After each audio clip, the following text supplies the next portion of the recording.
Hey everybody, it's Robin, and I'm going to share this haunted house I made with the paper mache house from Hobby Lobby. I made this for my friend Megan. First painted the inside with purple, and then put a 6x6 piece with the spiders down the bottom to look like a carpet. So it was finished. Where this is going to sit in her house, plenty of sunlight will go through there. I should do more to the inside, but I just can't decide what I want to do, so I'm not gonna. And the paper collection I'm using is Eerie from Basic Gray. I love this paper collection. It's impossible to find. I love this wood grain paper. I love, love, love it. I want lots of it. I covered the front, back, and the sides with the wood grain Halloween color paper. I love that paper. The top I covered with the orange spiderweb paper from the collection. She's got a lot of orange in her dining room is where this is going to be. And then the side gables on the front and the sides with the purple spiderweb paper. And I painted this base here black and then went over it with a little bit of a gray, so it gave it more of a concrete sidewalk look. So I used the drip, is that what it's called? The drip punch from Martha Stewart. I love this punch, to give the edges a finished look. These houses seem to be really plain in that area, so I always seem to add something there. And the light purple and the black look perfect together. I cut the W out of Happy Hauntings, and the two circles are from Elegant Edges.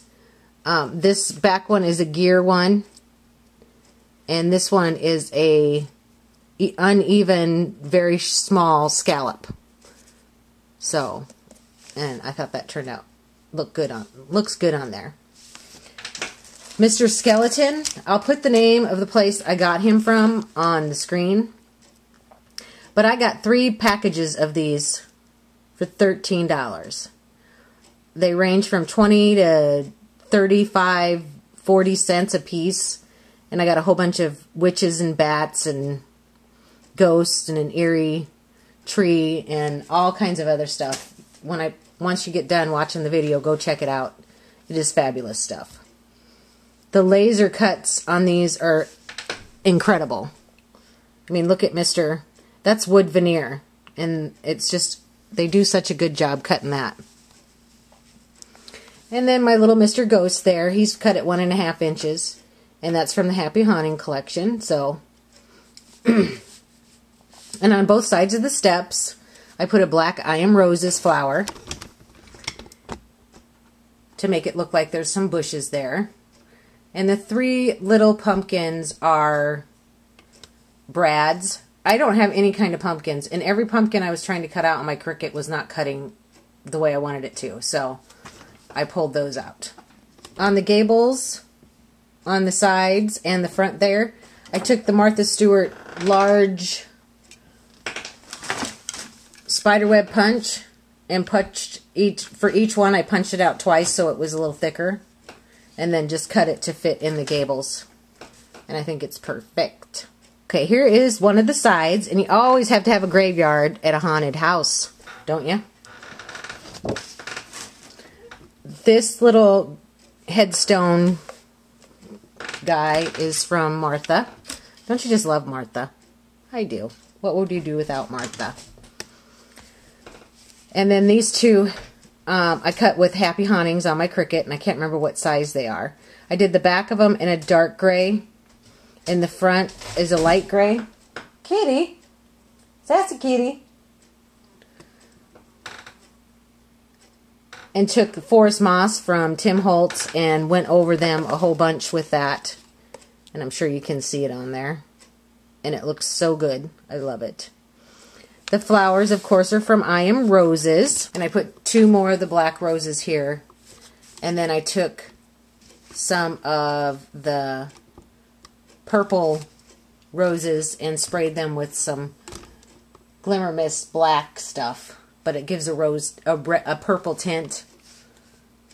and put it on there like somebody left flowers at each of the graves. So, super cute. On the roof, I'm going to go back to the front. Roof there, I have 3 bats, and those are from the border punch from Martha Stewart. I punched out so each one of them had 2, like I do on all my butterflies. So, and this paper here is from the collection. I thought it was just kind of an eerie, kind of look like an eye, scary, brick-like for a haunted house. And on the back of the house, I used my Cricut to cut that ghost too. The spider is Martha's Punch. And Ghostly sign is from American Crafts Boo collection. And I got this before my favorite scrapbook store closed. It was so sad they closed. And on the bottom of the back,